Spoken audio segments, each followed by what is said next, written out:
우리는 지난 시간에 예수님께서 제자들과 함께 마지막 유월절 만찬을 나누시기 위해서 제자들 베드로와 요한을 유월절 식사를 하기 위해 준비하라 하신 말씀의 장면을 살폈습니다. 베드로와 요한이 예수님의 말씀을 듣고는 어디서 유월절 식사를 준비해야 되는지를 물었죠. 그러자 예수님께서 이러저러 하게 하라고 말씀하셨고, 베드로와 요한은 예수님이 하신 말씀대로 나갔습니다. 나가서 어떻게 되죠? 만날 사람 만났고요. 그리고 이미도 예비된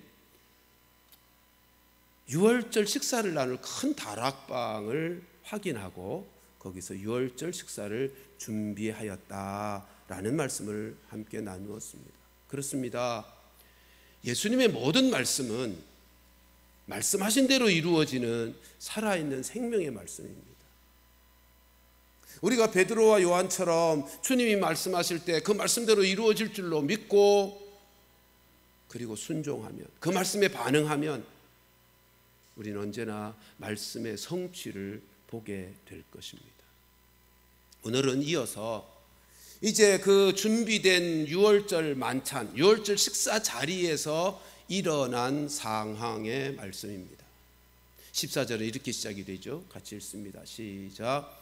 때가 이르매 예수께서 사도들과 함께 앉으사. 여기 때가 이르렀다라고 하는 말씀은 유월절의 때가 이르렀다는 말씀이기도 하고 예수님의 십자가의 죽으심의 때가 이르렀다는 말씀이기도 하죠. 그런데 이 말씀을 보면 특별한 단어가 갑자기 등장합니다. 사도. 지금 식탁에 둘러앉은 예수님의 제자들을 일컬어서 사도라고 하는 단어가 여기에 새롭게 등장하기를 시작합니다. 왜 이제까지는 제자들이라고 했다가 여기에 사도들이라는 단어를 쓰고 있을까요? 사도의 뜻이 뭐죠? 보내심을 받은 자요. 지금 이 유월절의 식탁의 자리가 특별한 자리이기 때문에 제자들을 사도라고 부르고 있는 것입니다. 앞으로 예수님을 이어서 예수님이 십자가 지시고 죽으시고 부활하시고 승천하신 이후에 이 땅에 남아있을 제자들은 보내심을 받은 자가 되어 복음을 전해야 될 자들이기에, 보내심을 받아 예수 그리스도를 증거하는, 그분의 십자가의 죽으심과 부활의 복음을 증거하는 자들이 되어야 하겠기에, 그리고 그것을 깨닫게 하시기 위한 자리가 이 자리이기에 지금 예수님은 제자들을 사도라라고 하는 이름으로 기록하고 있습니다. 뿐만 아니라 이 사도라고 하는 단어를 이 상황 속에서 언급함으로 예수님은 이 식탁의 자리에서 특별한 말씀을 하실 것을 암시하고 있는 것입니다. 그래서 예수님은 이 유월절의 마지막 만찬의 자리, 제자들과 함께 마지막 보내는 이 식사 자리에서 꼭 하고 싶으신 말씀이 있으셨어요. 그래서 이어지는 15절 말씀은 이렇게 기록됩니다. 같이 읽습니다. 시작. 이르시되 내가 고난을 받기 전에 너희와 함께 이 유월절 먹기를 원하였노라. 여기서 고난을 받기 전에라고 하는 고난이 무슨 고난입니까? 십자가 죽으심의 고난이에요. 예수님은 유월절에 유대 백성들이 다 하는 것처럼 유월절 어린 양을 잡을 그 날에 예수님은 유월절 어린 양으로서 모든 죄인들의 죄를 짊어지시고 십자가에서 죽으시는 고난을 받으셨습니다. 지금 그 고난을 말합니다. 내가 고난을 받기 전에 너희와 함께 이 유월절 먹기를 원하였다. 여러분, 이제까지 예수님은 제자들과 함께 공생애 속에서 제자들과 함께 유월절을 같이 보내왔어요. 그러나 지금 이 마지막 유월절의 식사 자리는 특별한 의미가 있는 자리였습니다. 그래서 지금 내가 이 유월절 먹기를 원하였다라고 말씀하고 있는 것입니다. 여러분, 예수님은 이제까지 제자들에게 예수님이 당하실 고난, 십자가의 고난을 예고는 하셨어요. 그렇죠? 여러 번 예고하셨어요. 그러나 그 십자가의 죽으심의 의미가 무엇인지는 한 번도 말씀하시지 않았어요.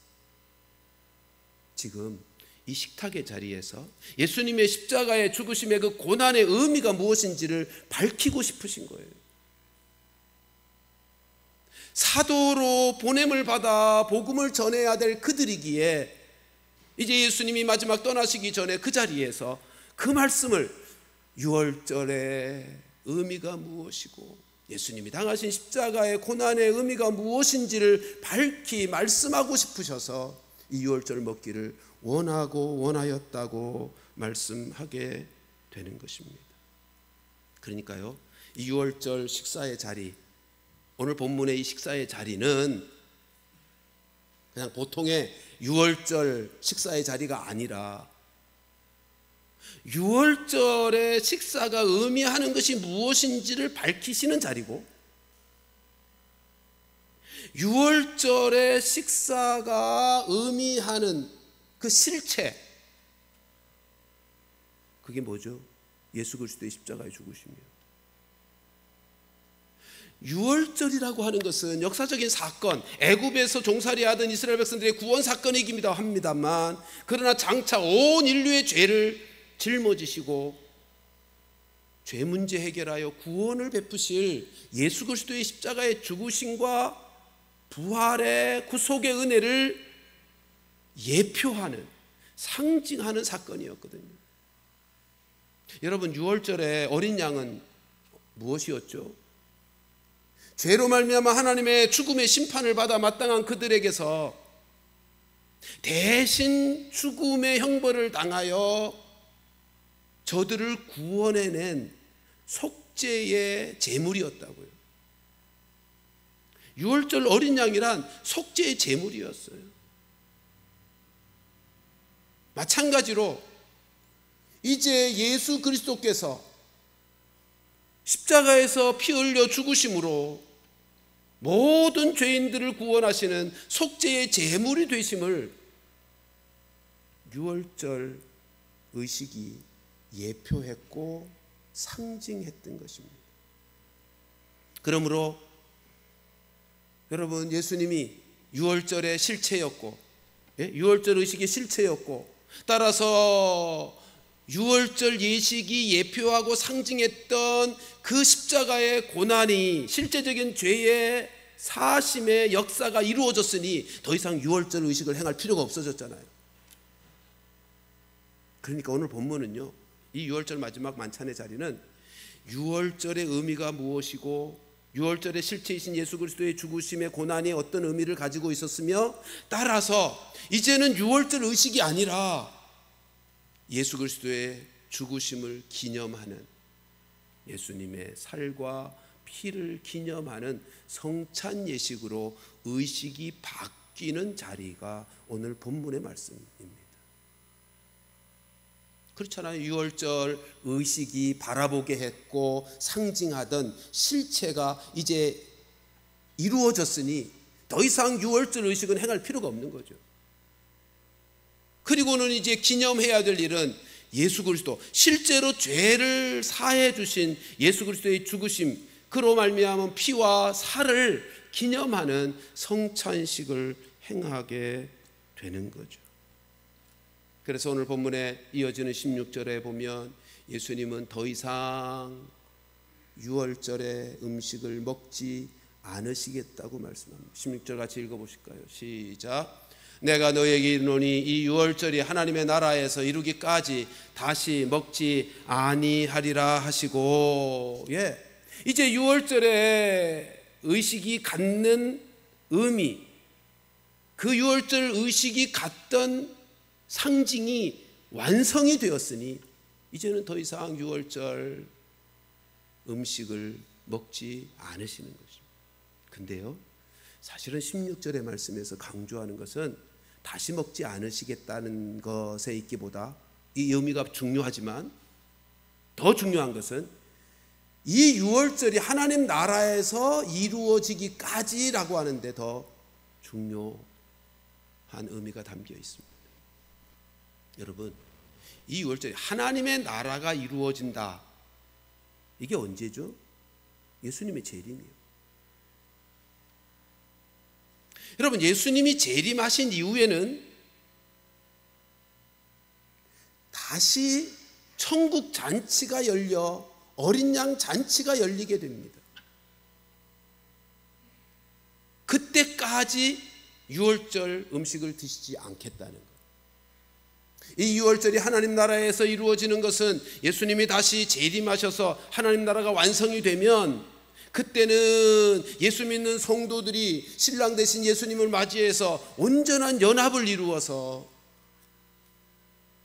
하나님 나라의 잔치, 어린 양 잔치가 벌어지게 되는 것입니다. 모든 믿는 자들이 함께 참여하는 천국 잔치가 벌어지게 되는 것입니다. 그것을 요한계시록 19장 9절에서 말씀하고 있죠. 같이 읽습니다. 시작. 천사가 내게 말하기를 기록하라. 어린 양의 혼인잔치에 청함을 받은 자들은 복이 있도다 하고 또 내게 말하되 이것은 하나님의 참되신 말씀이라 하기로.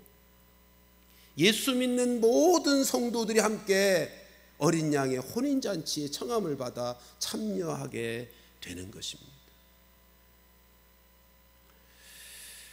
여러분, 지금 이 말씀, 오늘 본문의 16절의 말씀에서 제가 말씀드렸죠. 다시는 먹지 않겠다고 하는 말씀도 아주 중요한 의미를 담고 있지만, 왜요? 이제 유월절이 상징하던 것이 성취됐으니까. 근데 더 중요한 의미가 담긴 것은 하나님 나라에 이르기까지, 하나님 나라에서 이루기까지를 지금 말씀하고 있는 거예요. 그러니까 지금 예수님은 당신의 십자가 고난, 죽음을 앞두고 있잖아요. 죽음을 앞두고 있으면서도 제자들과 성도된 우리들에게 천국에서 이루어질 잔치, 어린 양 잔치를 소망할 것을 말씀하고 계시는 거예요.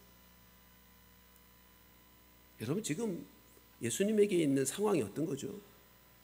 예수님을 잡아 죽이려는 종교 지도자들의 시간이 급박하게 다가오고 있는 상황입니다. 예수님도 자신이 십자가의 고난을 당할 것, 이제 체포되고 매맞고 그 곤욕을 치르고 십자가를 지고 죽으시게 될 것을 알고 계셨다고요. 그런데도 장차 자기의 죽음으로 이루어질 하나님 나라의 완성, 그리고 천국 잔치를 내다보시며 소망을 가지고 말씀하고 있는 것입니다. 여러분, 예수님이 어떻게 이렇게 말씀하실 수 있을까요? 예수님이 낙관주의자이기 때문일까요? 지금 예수님은요, 십자가의 고난 너머에 있는 영광, 그 영광이 어떠함을 믿음의 눈으로 바라보고 계셨기 때문에 가능했습니다. 지금 예수님은 동이 트는 새벽, 그 새벽일수록, 새벽이 가까우는 시간일수록 짙은 어두움이 있다는 사실을 알고 계셨던 것입니다. 여러분, 믿음의 사람들은 늘 그렇습니다. 믿음의 사람들은 하늘에 떠있는 검은 구름만 바라보는 자들이 아니라 그 구름 너머에 있는 태양을 바라보는 사람들입니다. 지금 예수님은 죽음 앞에 두고도 어린 양의 혼인잔치, 하나님 나라가 완성되어 이루어질 하나님의 나라의 혼인잔치를 내다보시면서 소망 가운데 그 길을 걸어가고 계세요. 사랑하는 성도들이요, 우리도 그렇게 죽음 앞에서도, 그 두려움, 그 고난 앞에서도 주눅들지 아니하고 그 너머에 하나님이 이루실 선하신 역사를 믿음의 눈으로 바라보면서 나아갔던 그 예수님을 바라보고 의지할 때 우리도 아무리 힘들고 어려운 고난의 시간을 보낸다 할지라도 예수님으로 인하여 넉넉히 이겨내게 될 것입니다. 그래서 우리 주님이 히브리서 12장 2절에 이렇게 말씀을 주고 계시는 것입니다. 같이 읽습니다. 히브리서 12장 2절 같이 읽습니다. 시작. 믿음의 주여 또 온전하게 하시는 이인 예수를 바라보자. 그는 그 앞에 있는 기쁨을 위하여 십자가를 참으사 부끄러움을 개의치 아니하시더니 하나님 보좌 우편에 앉으셨느니라. 아멘. 여러분, 세상 사람들은 고난과 암울한 현실이 찾아오면, 죽음이 찾아오면 스스로 자기 일을 단념하고 포기하곤 합니다. 그러나 우리 예수님은 죽음이, 고난이 닥쳐왔는데도 제자들과 함께 유월절 음식을 먹기를 원하고 원하시면서 그 자신의 십자가의 죽음의 그 고난을 통해서 하나님이 이루실 천국잔치, 하나님 나라의 완성을 내다보시며 구원의 산소망을 바라보고 계셨습니다. 여러분, 참된 믿음의 사람은 고난이 닥쳤다고 해서 가던 길을 멈추지 않습니다. 자존심 상했다고 해서, 상처를 입었다고 해서 가던 믿음의 길을 내려놓지 않는다고요. 참된 믿음의 사람은 가룟 유다처럼 스스로 자기 생각과 자기의 계획대로, 자기의 방법대로 살 길을 찾아 헤매다가 자기의 한계 속에 갇혀 무너지는 인생을 살지 않습니다. 참된 믿음의 사람은 오늘 본문의 예수님처럼 하나님이 행하라 하신 일을 순종하면서 그 길에 고난이 있다 할지라도 그 고난 넘어 하나님이 이루실 소망의 역사를 바라보면서 묵묵하게 순종의 길을, 말씀의 길을 걸어가게 되는 것입니다. 사랑하는 성도 여러분, 우리 모두도 이 시대 참으로 어렵고 앞이 보이지 않는 암울한 현실을 마주한 이 시대를 살아가고 있지만 예수님처럼 하나님을 신뢰함으로 이 모든 고난의 길을 지나 하나님이 이루실 그 선하신 역사를 믿음으로 바라보고 믿음과 소망 가운데 나에게 닥친 현실을 바라볼 줄 아는 성도들이 되시기를 주님의 이름으로 축원합니다. 여러분, 사실 예수님은요, 이 성찬식, 유월절 식사의 자리, 이 자리를 떠나고 나면, 끝나고 나면 가룟 유다가 자신을 팔 것을 아셨고요, 제자들은 자기의 생명을 위해서 다 도망갈 것을 아셨고요, 자신은 종교 지도자들에게 붙잡혀서 홀로 남을 것을 아셨습니다. 그러나 예수님은 그 상황 속에서 자신이 혼자라고 생각하지 않았습니다. 이 모든 상황들을 주장하시고 주관하시며 만유를 다스리시는 하나님이 자신과 함께 계시다는 사실을 확신하셨습니다. 그리고 그 예수님은 우리들에게도 그러한 확신을, 이 모든 고난의 길을 하나님 의지하고 신뢰하며 승리하셨던 예수님이 우리와 함께 계시다는 사실을 믿고 확신하며 살아가기를 원하셨습니다. 그것이 요한복음 16장 32절 33절 말씀이죠. 같이 읽습니다. 시작. 보라, 너희가 다 각각 제 곳으로 흩어지고 나를 홀로 둘 때가 오나니 벌써 왔도다. 그러나 내가 혼자 있는 것이 아니라 아버지께서 나와 함께 계시느니라. 이것을 너희에게 이르는 것은 너희로 내 안에서 평안을 누리게 하려 함이라. 세상에서는 너희가 환난을 당하나 담대하라. 내가 세상을 이기었노라. 아멘. 사랑하는 성도들이여, 우리 예수님은 그 고난의 길을 가면서도 제자들도 다 떠나 혼자 있는 상황이지만 혼자라고 생각하지 않았습니다.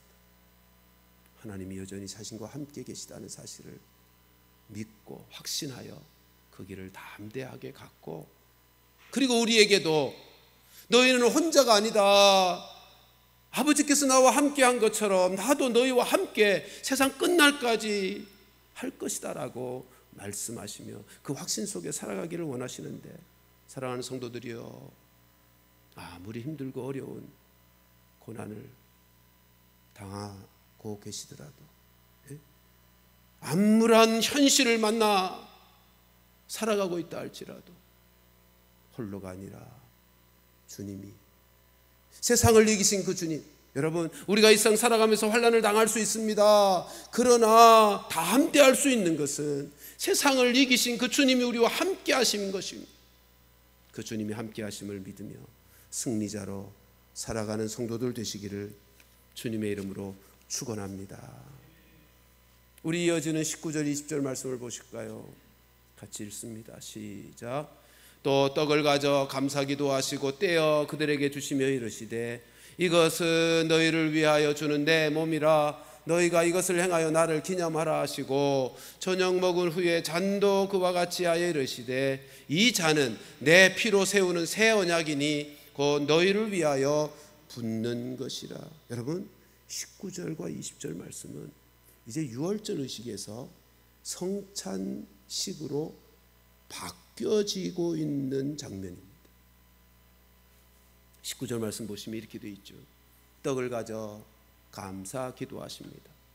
떼어 그들에게 주시면서 말씀합니다. 이것은 너희를 위하여 주는 내 몸이라. 십자가 죽으심을 말씀하고 있는 것이죠. 당신의 살을 십자가에서 찢겨 우리의 구원을 이루시는 그 구속의 사건을 말씀하고 있는 것입니다. 이것은 너희를 위하여 주는 내 몸이니라. 너희가 이를 행하여, 이제 성찬식을 행하여 나를 기념하라 말씀. 그러니까 유월절 의식의 그 만찬의 식사의 자리에서 유월절 식사가 아니라 이제는 유월절 의식이 아니라 그건 이제 예수 그리스도의 십자가의 죽으심과 부활로 다 성취될 것이니 앞으로 행할 것은 성찬식이라는 거예요. 예수님의 십자가에서 찢기신 살을 기념하고 흘리신 피를 기념하는 성찬식을 행하여 기념하라는 거예요. 20절 말씀은 이렇게 되어 있죠. 저녁 먹은 후에 잔도와 같이 이르시되 이 잔은 내 피로 세우는 새 언약이니 너희를 위하여 붓는 것이라. 여러분, 지금 예수님의 십자가의 죽으심, 찢기신 살과 흘리신 보혈의 피, 그것을 상징하는 의식, 성찬 의식을 지금 말씀하시면서 새 언약의 의식이라고 말씀하고 있습니다.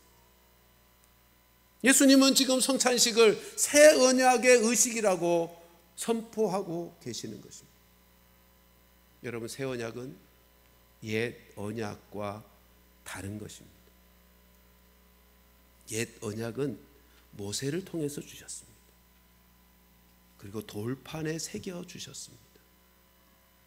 새 언약은 예수 그리스도의 십자가의 죽으심, 찢기신 살과 피로 맺어지는 언약인데 그 언약은 우리 마음 가운데 새겨지는 언약입니다. 그것을 예레미야 선지자가 예언했죠. 예레미야 31장 31절로 33절 말씀 같이 읽어보십시다. 시작. 여호와의 말씀이니라. 보라, 날이 이르리니 내가 이스라엘 집과 유다 집에 새 언약을 맺으리라. 이 언약은 내가 그들의 조상들의 손을 잡고 애굽 땅에서 인도하여 내던 날에 맺은 것과 같지 아니할 것은 내가 그들의 남편이 되었어도 그들이 내 언약을 깨뜨렸음이라. 여호와의 말씀이니라. 그러나 그날 후에 내가 이스라엘 집과 맺을 언약은 이러하니 곧 내가 나의 법을 그들의 속에 두며 그들의 마음에 기록하여 나는 그들의 하나님이 되고 그들은 내 백성이 될 것이라. 여호와의 말씀이니라. 아멘. 31절 다시 보십시오. 보라, 날이 이르리니 무슨 말이에요? 앞으로 그럴 날이 올 것이라는 거예요. 그 날이 언제예요? 예수 그리스도의 십자가의 죽으심의 날. 살 찢기시고 피 흘려주시는 날. 근데 여기 내가 이스라엘 집과 유다 집의 새 언약을 맺는 대상을 이스라엘 집과 유다 집이라고 표현했는데 여기서 이스라엘 집과 유다 집은 새 예루살렘, 새 이스라엘, 새 유다를 말하는 거예요. 영적 이스라엘을 말하는 거예요. 그러니까 신약 교회를 말하는 거예요. 예수 그리스도의 십자가의 죽으심을 믿는 그 구속의 은혜를 입은 신약 교회, 신약의 성도들을 말하는 거예요. 그들과 새 언약을 맺으신다 말씀하고 있습니다.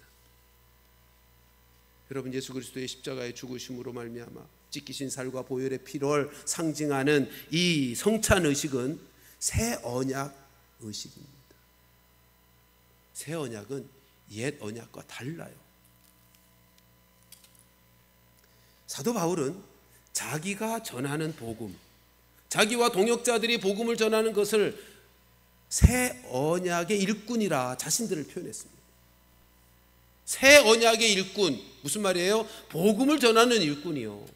예수 그리스도의 십자가의 죽으심을 전하는, 죽으심과 부활을 전하는, 그 복음을 전하는 일꾼이라고 표현하고 있습니다. 어떻게 새 언약이 됐죠? 예수 그리스도의 십자가의 죽으심으로 새 언약이 된 거예요.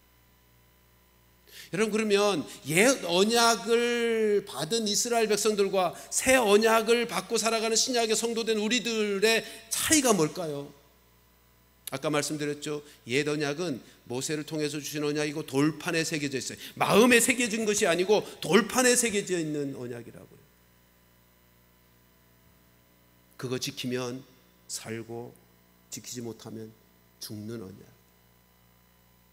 그런데요, 문제는 인간이 스스로 힘으로 그 언약을 지켜낼 능력도 없고 의지도 없더라는 거예요.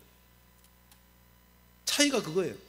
옛 언약을 받은 사람들은 그 언약을 마음이 아닌 돌판에 새긴 언약으로 받았는데 자기 나름대로 힘쓰고 애써 지켜보려고 노력했지만 지킬 힘이 없더라는 거예요. 아무리 의지를 발동해도 지킬 방법이 없더라는 거예요. 그런데 새 언약은요, 새 언약은 예수 그리스도의 십자가의 죽으심과 부활로 맺어진 언약. 그래서 성령께서 오셨어요. 예수님이 십자가에서 죽으신 이유가 뭐라고요? 죄 문제 해결하여 거룩하신 하나님이신 그분이 우리 가운데 오실 수 있으니까. 그 새 언약을 받은 사람의 특징은 뭐냐 하면 그 말씀이, 성령이 오셔서 우리 마음 가운데 하나님의 말씀을 새겨주세요. 그리고 그 말씀을 기억나게 하셔요. 그리고 그 말씀 앞에 반응할 수 있는 자로 만드셔요. 그 말씀에 순종할 수 있는 인생을 만들어 주시는 거예요. 그래서 새 언약은 능력이 있습니다. 새 언약을 받은 신약의 성도들은 그래서 말씀에 순종할 수 있는 가능성을 가진 인생이 되어진 것입니다. 여러분, 하나님의 말씀은 결코 내 힘으로 내 의지로 이루어 순종할 수 있는 말씀이 아니죠. 오직 내 안에 계신 성령 하나님이 말씀을 순종하고 말씀을 행할 수 있게 하실 수 있어요. 그래서 로마서 8장 4절 말씀에 이렇게 말씀하는 거죠. 같이 읽습니다. 시작. 육신을 따르지 않고 그 영을 따라 행하는 우리에게 율법의 요구가 이루어지게 하려 하심입니다. 아까 예레미야 31장 33절에서 그런 말씀하셨죠. 새 언약은 우리의 마음에 새긴 언약이라고. 마음에 새긴. 성령이 오셔서 예수 그리스도의 십자가의 죽으심으로 죄 문제 해결되자 성령 하나님께서 우리 가운데 오셔서 우리 마음 가운데 말씀을 기록해 주시고 그 말씀을 기억나게 하시고 그 말씀에 반응할 수 있게 하시고 순종할 수 있는 능력과 의지를 주셔서 말씀에 순종할 수 있는 사람, 육신을 따르지 않고 성령을 따라 행함으로 말씀을 이루어가는 복된 인생을 살게 하셨단 말이죠. 그러니까 옛 언약을 받은 이스라엘 백성들보다 새 언약의 은혜를 받은 신약의 성도들이 하나님의 말씀을 지켜 행할 수 있는 가능성이 커진 거예요. 이제 가능성이 생긴 거예요. 전에는 절대 불가능했어요. 그래서 구약의 결론이 저주인 거예요. 하나님의 형벌을 받을 수밖에 없는 저주 아래 있는 인생인 거예요.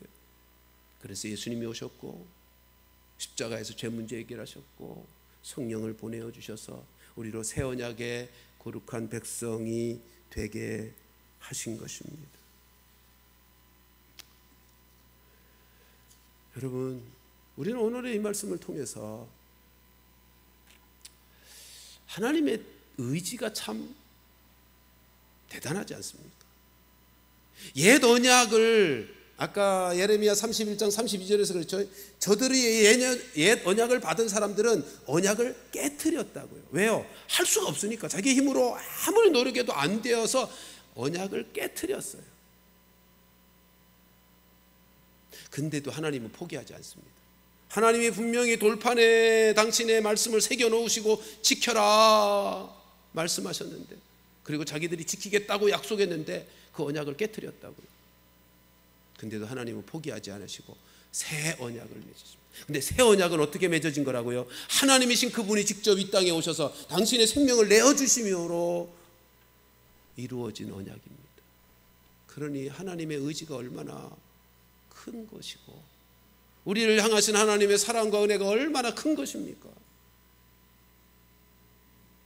새 언약 안에 살아가는 이 삶이야말로 하나님의 놀라운 은혜와 포기하지 않으시는 하나님의 사랑의 결과인 것이죠. 사랑하는 성도 여러분, 우리 안에 하나님의 말씀을 지켜 행할 수 있게 도우시는 성령님이 계시다는 사실을 잊지 마십시오. 아무리 힘들고 어려운 시대가 되었다 할지라도 이제는 내 의지, 내 힘으로가 아니라 나를 도우시는, 말씀을 기억나게 하시고 말씀에 반응하여 순종할 수 있게 하시는 능력의 하나님이 보혜사로 우리 가운데 와 계시다는 사실을 잊지 마십시다. 그리고 그 성령님의 인도하심을 받으며 살아가는 그 삶이 새 언약의 삶을 사는 거예요. 새 언약 안에서 살아가는 삶의 방식입니다. 우리 모두 예수 그리스도의 십자가의 죽으심, 그 고난을 통해서 성령님께서 우리 가운데 오심으로 새 언약의 은혜 안에 살게 하신 그 사실을 기억하고 내 안에 계신 성령님의 인도하심, 그분의 도와주심, 그분의 능력을 힘입어서 우리가 살아가는 모든 삶이 당신의 생명을 내어주심으로 그 새 언약의 은혜를 우리에게 입히신 것처럼 우리도 우리의 지체와 형제들에게 나를 내어줌으로 그들에게도 새 은혜의 역사가 이루어지는 하나님 나라의 축복이 흘러가게 되는 축복의 인생으로 우리 모두가 살아가는 귀한 성도들 되시기를 주님의 이름으로 축원합니다.